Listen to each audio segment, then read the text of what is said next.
사실 그 문과 똘똘이로 있었어야 되는 애들이 얘네들이 이제 건너가서 있는 거니까 여기가 진짜 많이 펴요.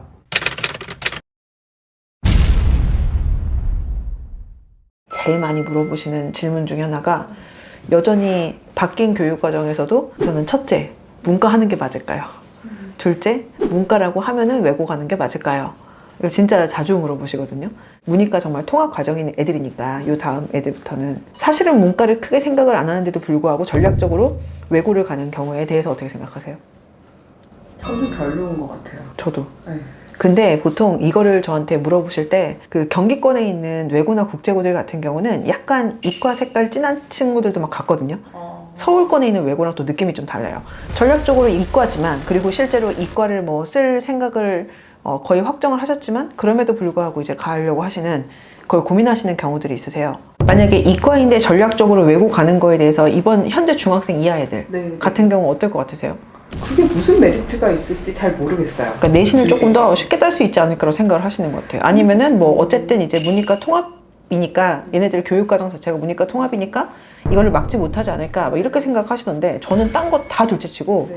문과 수능이 되잖아요. 네네. 문과 수능이 되니까 우선 첫째로는 최상위권 학교들은 순수 수능 100전형을 많이 유지하기 힘들 수가 있고 당장 서울대학교가 그렇게 그쵸, 발표했잖아요. 그쵸. 지금 현재까지 발표된 것도 그런데 현재 중학생들 때는 제가 아직 모르잖아요.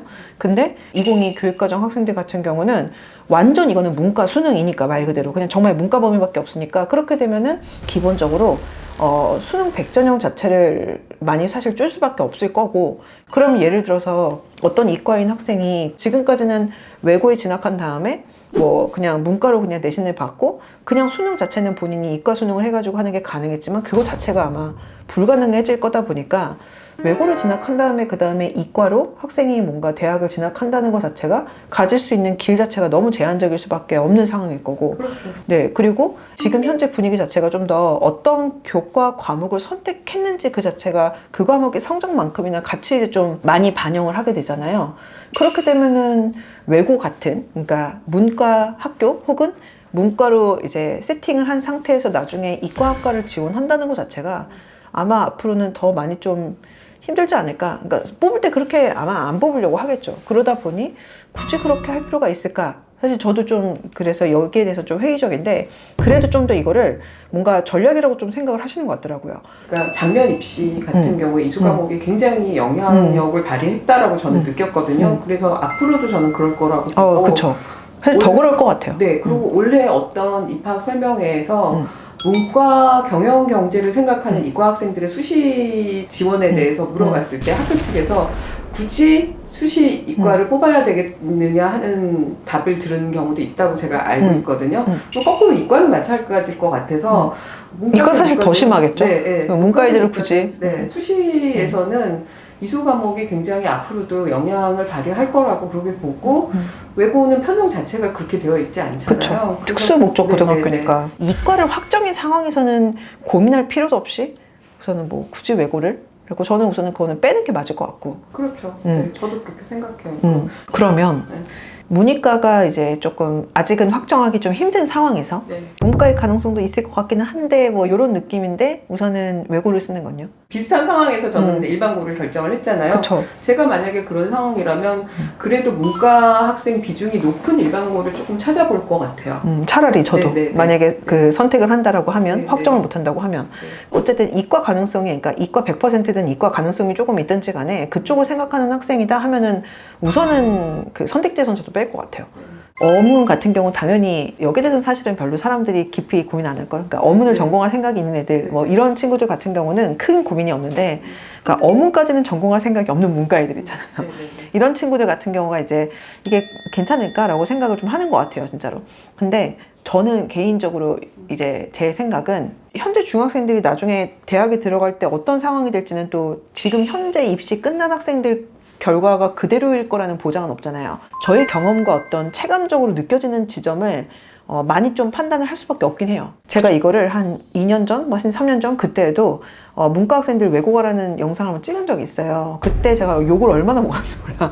근데 그때도 이제 특히 외고 웬만하면 갔으면 좋겠다고 생각했던 이유 중에 하나는 뭐였냐면은 지금 이과를 이렇게 쏠리는 게 하늘에서 갑자기 이과로 애들이 뚝뚝 떨어진 게 아니라 사실은 문과 상위권 해야 되는 문과 똘똘이들이 자기 기질과 성격을 죽이고서 사실은 이과 선택하고 있는 거죠. 그래서 거기서 지금 고군분투하고 있는 거잖아요. 맞아요. 수학하자면 무조건 이과 막 이렇게 몰아가는 분위기잖아요. 그러니까 그것도 엄밀히 말하면 그 수학 잘하는 애들이 사실은 문과 과목들도 잘하는 애들도 많잖아요. 그냥 학업 역량이 좋으니까. 근데 걔네들이 예전에는 이제 서울대 법대 가던 그런 애들인 거잖아요. 네. 그 얘기는 근데 바꿔 표현하면은 사실 그 문과 똘똘이로 있었어야 되는 애들이 얘네들이 이제 건너가서 있는 거니까 여기가 진짜 많이 벼요. 작년 입시에서 저한테 개인적으로 가장 충격적이었던 건 뭐였냐면은 작년 수능 수학 1등급 4%의 학생들 중에서 확통 선택해서 수학 1등급 받은 애들이 그 4% 중에 3.5%밖에 안 나왔어요. 맞아. 100% 중에 4%만 수학 1등급인데 거기에서 3.5%인 거야. 그러면은 사실 제가 그래갖고 약간 설명회 때도 농담식으로 이렇게 얘기한 적이 있는데 문과로 수능 1등급 받는 애들은 혜태 같은 애들이라고 막 이렇게 얘기하거든요. 진짜 극단적으로 찾기 힘든 애들인 거죠. 그러니까 이걸 통해서 실제로 문과의 상위권이 얼마나 비었는지를 우리가 좀 체감적으로는 확실히 좀 느낄 수 있는 지점들이 있고, 그러면은 대학 입장에서 한번 생각을 해보면 어쨌든 간에 문과 학생들에 대해서 이거는 특정 학교를 얘기할 게 아니라 모든 문과 학생들한테 기본적으로 평가가 박할 수밖에 없고요. 네. 근데 그러다 보니까 문과 애들끼리만 있는 외고 같은 경우도 평가가 사실은 전에 선배들에 비해서는 박할 수밖에 없겠죠. 저라도 그럴 것 같아요. 근데 문제는 지금의 대입 자체가 기본적으로 내 내신에 따라서 거기에 따라 일종의 어떤 그레이드가 생기는 거고, 거기서 이제 뭐 최저를 어떻게 맞추느냐, 아니면은 뭐 비교과나 이제 서류 면접 준비를 얼마나 돼 있느냐, 뭐 이런 거를 가지고 거기서 이제 플러스 마이너스로 움직이는 거니까 우선 내 내신 숫자에 따라서 내가 쓸 수 있는 라인이 정해져 버리잖아요. 네. 불과 2, 3년 전만 하더라도 학생 상황에 따라 가지고 제가 고교 선택 문제에 대해서 외고 쓰면 좋을 것 같아요. 특히 대원외고 같은 학교 이 친구한테 맞을 것 같은데, 괜찮을 것 같은데 라고 하면은 정말 많은 어머님들이 살벌한 학교를 어떻게 가요? 거기 무서워서 못 가요? 내신 살벌해서 못 가요? 이런 얘기를 대치동 어머님들도 하셨어요. 네. 근데 요새 그런 분위기 아니잖아요. 네.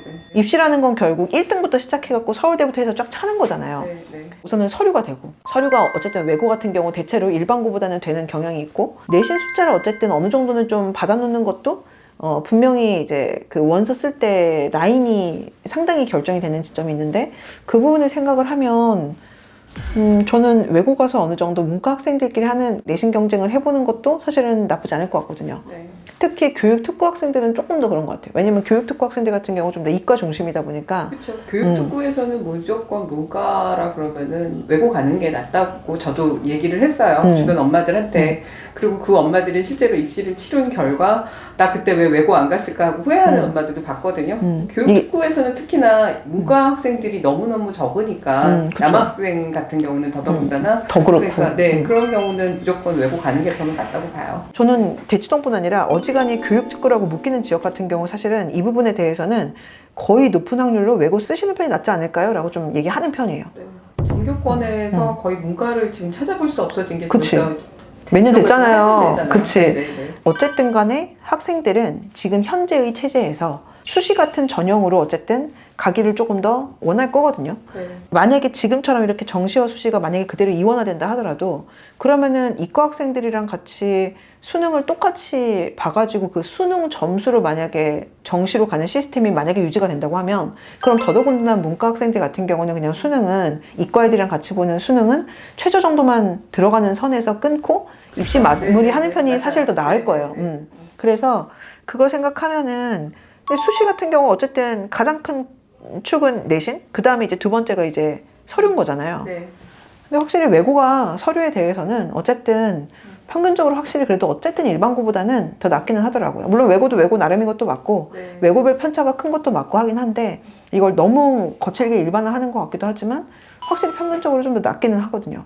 그리고 이건 조금 더 전략적으로 또 서류를 써주는 제 입장에서는 이런 것도 있어요. 문과 학생들 중에서 요새 어문의 인기가 엄청 많지는 않잖아요. 네. 그러니까 처음부터 어문을 대단하게 고정해갖고 사실 생각하지 않잖아요. 네.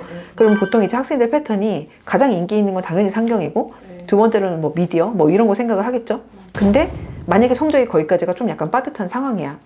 그럼 보통 문과 학생들 같은 경우는 이과 학생들에 비해서 좀 대학 네임밸류를 학과보다 조금 더 중요하게 생각을 하잖아요. 다들 그러잖아요. 그치? 문과는 학교 네임이고 그쵸. 이과는 전공이다 이렇게 그쵸. 많이 생각하잖아요. 그럼 이게 패턴이 상경이나 미디어를 처음에 생각한다 하더라도 이제 경우에 따라서 대학 네임밸류에 대해서 조금 더 안정적으로 어느 내가 원하는 대학까지를 붙고 싶으면은 나중에 이제 학생들이 문서점 쓰기도 하거든요. 어문도 쓰고 막 한단 말이에요.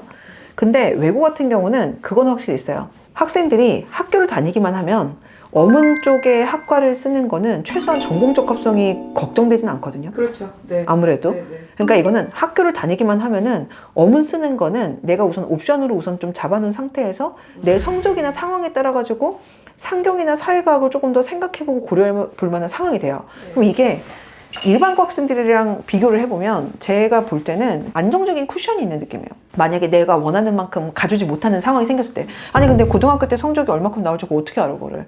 그러니까 일반고에서든 외고에서든 뭐 잘할지 못할지 그건 아무도 모르는 거긴 한데, 만약에 일반고에서 이과 애들과 내신 경쟁하면서 밀리는 상황이 되면 그럼 사실 이게 정시외에는 사실 답이 없거나 이런 경우들도 있는데, 근데 외고 애들 같은 경우는 내신이 좀 밀리고 내가 생각했던 거에 그 로드맵대로 좀 안 나오는 상황이 된다 하더라도 어쨌든 만약에 본인이 어문을 전공할 의향이 있다면 네. 그러면은 해볼 만한 상황이 되고 해서, 저는 그래서 여전히 바뀐 2022 교육과정 학생들, 그러니까 현 중학생들 같은 경우도 만약에 문과로 전공하는 것을 본인이 개의치 않을 수 있다, 이과에 대한 부분을 좀 빼고 가도 괜찮다라고 한다고 하면 저는 그러면은 일반고보다는 외고 좀 긍정적으로 생각해볼 만할 것 같아요. 근데 이게 이렇게 얘기하면은 오해가 있어요. 이를테면 외고를 가면 다 입시 성공하냐? 당연히 아니잖아요.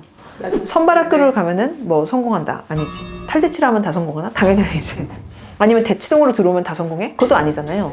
이게 100% 누구한테나 다 입시 대박 성공을 시켜줄 수 있는 학교는 존재하지 않잖아요. 맞아요. 서울과고도 그렇진 않잖아. 그래서 만약에 학생이 똑같은 노력을 한다라고 했을 때 좀 더 길이 조금 더 여러 가지를 생각을 해볼 수 있는 상황이 된다든지, 같은 노력 대비 좀 더 이렇게 뭔가 원서 라인을 쓰는데 좀 더 이게 유리한 어떤 상황을 생각을 해볼 수 있다든지, 이런 정도는 가능할 것 같아요, 저는. 근데 문과 같은 경우는 일단 학교 네임밸류를 보고 진학을 하는 경우가 많잖아요. 그쵸. 압도적이죠. 사실 제가 체감하기엔. 네네. 근데 가서 내가 어문 계열로 진학을 했지만 상경으로 바꾸자라는 생각을 가진 사람들이 굉장히 많거든요. 복수 전공을 하는 경우도 많고, 그게 대체적으로 이과보다는 용이하다라고 생각을 하는데 그게 맞을까요? 만약에 그런 어떤 생각을 한다는 것 자체가 실제로 내가 원치 않은 전공을 한다는 건데, 전과 같은 경우 대부분의 학교가 보통 성적 제한을 두고 하다 보니까 그럼 내가 원치도 않은, 안 좋아하는 그 전공을 하면서 성적을 잘 받아야지만 사실 성공 가능성이 높아지는 거잖아요. 맞아요. 네. 그거 사실 진짜 쉽지가 않지. 특히 이게 정시 때, 정시 때는 정말 코너에 몰리는 절벽에 있는 상황이거든요, 애들이. 아까 문과친구 하는 애들이 대부분 그런 생각으로 가는 애들이 많잖아요. 실제로. 네. 그러니까 이제 애들 다 나오고 막 이러는 거죠. 그래서 전과? 기꺼이나 할 수 있어. 막 약간 이런 식으로 얘기를 되게 쉽게 생각을 해요. 근데 진짜 안 쉽고. 대신에 복전이나 이런 것들 같은 경우는 요새는 대학마다 되게 잘 돼 있잖아요. 네. 근데다가 복전 자체를 아예 의무로 박아놓는 학교들도 있단 말이에요. 그래서 만약에 본인이 원치 않은 어떤 전공을 한 다음에 내가 원하는 전공을 복전이나 뭐 이중전공, 뭐 복수전공, 뭐 다중전공 이런 것들을 하는 거는 가능은 한데, 네. 문제는 네. 복전 자체는 내가 원치 않는 그 전공을 안고 가는 건 거지. 그러니까 최소한 그거를 졸업할 때까지 안고 가는 거에 대해서는 최소한 이게 될 정도는 돼야 되고요. 소름 끼치기 싫은 애들이 있거든요. 자기 그 전공이. 그런 경우는 사실 좀 힘들어 하더라고요. 이걸 대학교 입학한 다음에 어떻게든 되겠지라고 생각하는 거는 조금 리스크가 있는 것 같고,